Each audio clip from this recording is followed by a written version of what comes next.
மறக்காம சர்ப்ரைஸ் பண்ணுங்க. Thank you. Okay, so the second game we're going to look at, featuring the modern variation, and in particular the line where white plays his bishop out to c4 early, is between the Qatar Grandmaster Al-Modiaki, and he's playing the Chinese Grandmaster Ye Jingchuan, and this game was played in China in the year 2005. I'm reluctant to say that bishop c4 is the best move for white in this position. There are so many choices, as we'll see. But I believe that bishop c4 is probably going to be the most common move that you will have to face. It's the most natural. And we know what to do against that. We should challenge the advanced knight by going knight d7. Now, in the last game, we saw white retreating to f3, and this is what Al-Modiaki does here. There are other moves. We've seen that knight takes d7 in this position is pretty spineless. But white can do a couple of other things which I think your opponents might well do in the course of an over-the-board game. First of these moves, and most natural I would say, is of course castles. But I think after that, taking on e5 is very logical for black, and then bringing the bishop out to f5. I mean, I would say that is the introduction to a pretty comfortable position for black. After that move, it's very easy to see ideas for black. Black's going to play his pawn up to e6. He's going to play his bishop to e7. He can castle. He could well play queen b6, rooks to the centre.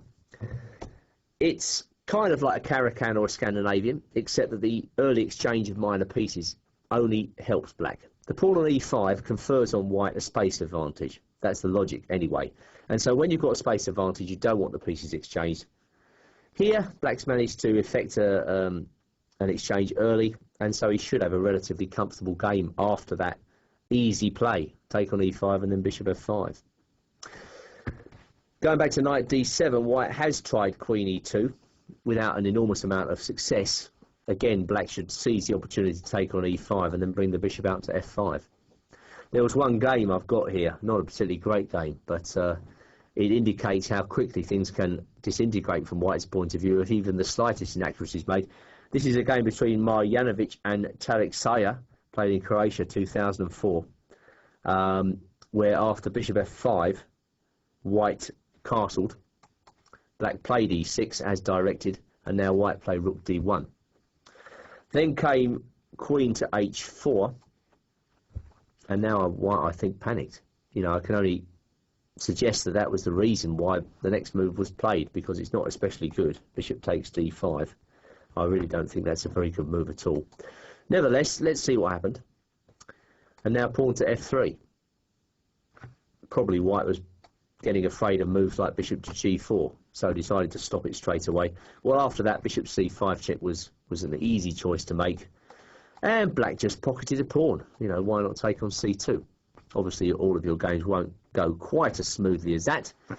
But if we return to the position after queen h4, I think you'll quickly see, with black's ideas of bishop c5, that he's got a nice, active, thoroughly respectable game. So it's the success of all these variations where, you know, black is allowed to exchange on e5 that prompts white into playing knight f3 in this position. The only chance really to retain any sort of advantage. And we know from the previous game what to do against that. We clear the decks with knight 7 to b6, and the idea of that is to put the bishop out on g4 in this position and to pin the knight. Well, this coming game is very distinct from the previous game, because in Van der Weyde Miles we saw white playing very quietly, casting on the king side, but after that he really got nothing. Al-Modiaki is a player of a completely different ilk. He's much more ambitious, he's much more interesting, he's much more willing to embrace sharp positions. So here we see him going for black from the word go, with the traditional thrusts on the king side, h3 and g4. And by playing in this way, you know, white is already burning his bridges, so to say. But of course, it's going to be rather interesting to see how black reacts. So bishop g6, and now Al-Modiaki played h4. Well, the first thing when I saw this position, I wondered what would happen after knight e5, because that is, I would say, the most logical way to play this position. and certainly white is probably threatening the move h4. Well, having checked this position on Fritz, it turns out that this move knight e5 is not that great, and black has a very, very surprising and tactical counter with the move knight f4. And the idea of that is to play knight g2 check should white play h4, and this is surprisingly difficult to meet. Taking on g6 would only expose white's weaknesses further. d4 is hanging, let's never forget. So if white plays knight df3 in this position, it turns out that knight g2 check is also possible. King comes to f1 and then knight h4. And after bishop g5, black simply goes bishop e7 with a more than comfortable game. It's a bit of a surprising idea, this, but if it works, it works. That's the legacy of modern chess. And so it turns out that knight e5 can be answered by knight f4, apparently, with possibilities of black success. So going back to this particular game, Modiaki plays h4, and now he's almost certainly threatening knight e5 in this position. So Ye plays h6. And so what we have here is a kind of hybrid. It could be either a Scandinavian or a Caro-Kann, and it comes from the Alekhine. So white now has to justify his bold pawn advances on the king side. Okay, well, knight comes into e5. Bishop h7 is absolutely forced, and now knight comes round to f3. Knight to d7, again offering an exchange on d7. Note that black is in a hurry to get his knight from b6. The knight on b6 is doing nothing. Let's get it back into the centre to exchange off that knight. Black can afford this loss of time. His position is very compact. You know, anybody that plays the Caro-Kann or Scandinavia for any length of time will know just how resilient these positions can be. And white's a long way in this position from safetying his king. This is the problem. In some ways, white's got no plan B when he plays like this. But of course, this is right up Modiaki's street. This is the way he plays. So bishop d2. I wouldn't say it's a gambling style. I'd just say it's a very, very sharp style. It's all or nothing, and makes for very entertaining chess.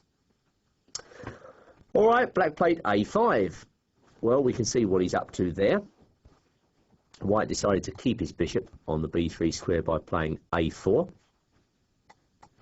And now queen comes out to b6, putting immediate pressure on the d4 pawn, which white defends with c3. And now black completes development with bishop e7. In a sense, black's also keeping his options open. We don't know where he's going to castle yet, although it must be noted that f7 is weak, so black just willy-nilly can't go on towards castling long here. Slightly more difficult to see where white's going to put his king here. All right, bishop c2 was played. Slightly surprising. It looks as though black can take on b2 in this position. But after bishop takes h7, rook takes h7, the first thing is that the black rook is lured to a ridiculous square. And of course the second point is white's going to get his pawn back, and it will be a much more important pawn for white than black could ever have hoped for when he took on b2. b7 pawn is anchoring black's pawn structure. If that goes, the whole of black's position goes. So it would be most unwise in this position for black to take on b2. Never mind. Bishop takes c2 was played. Queen takes c2. And now pawn up to c5. And I think I'm going to give that another exclamation mark. Why am I giving that an exclamation point? Because black is starting to think objectively and ambitiously about this position. He sees that it's going to be very difficult for white to safety his king. It's much easier for black to get his king to safety in this position.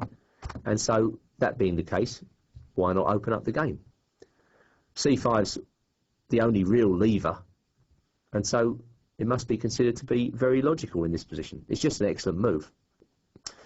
Well, white wants to retain the integrity of his pawn structure. So d takes c5, queen takes c5, and now finally Modiaki takes the plunge and castles. However, it must be said that I think white would much rather not have his pawn on a4 in this position, because it enables black instantly to join forces by playing b5. So castles is very risky. I don't know whether you could call it desperate already, but it's certainly a move which is going to entail a great deal of defence and accuracy if white's going to survive this position. Well, bishop d6, okay. Knight comes back to d3, and now black keeps his queen active. Another excellent move, eyeing both g4 and a4.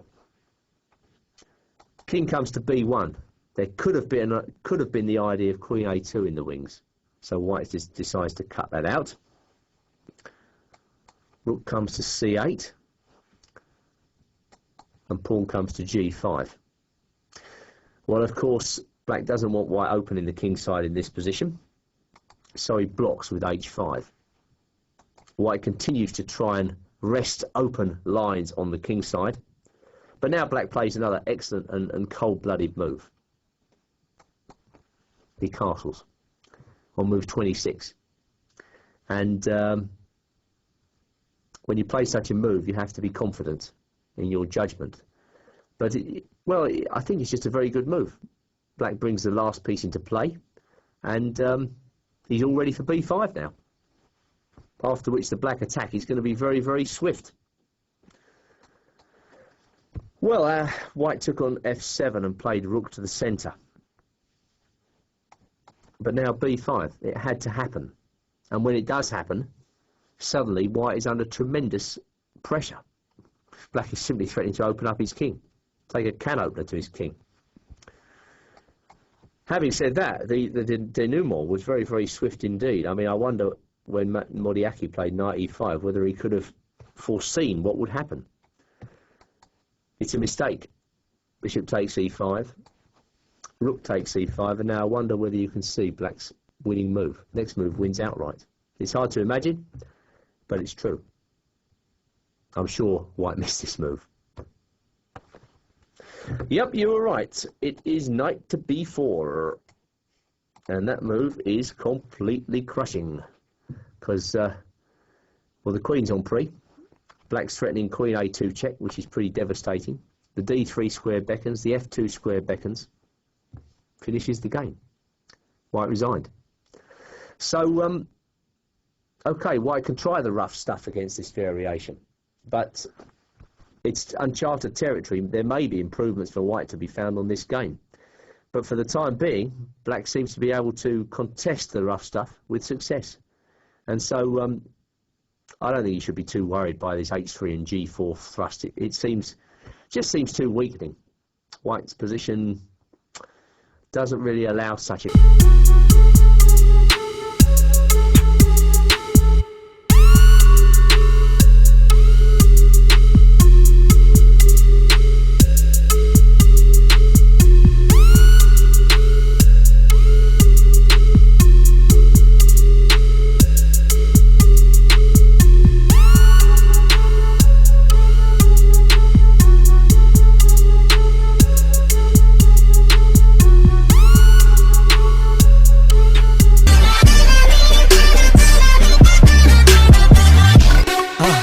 மறக்காம surprise பண்ணுங்க.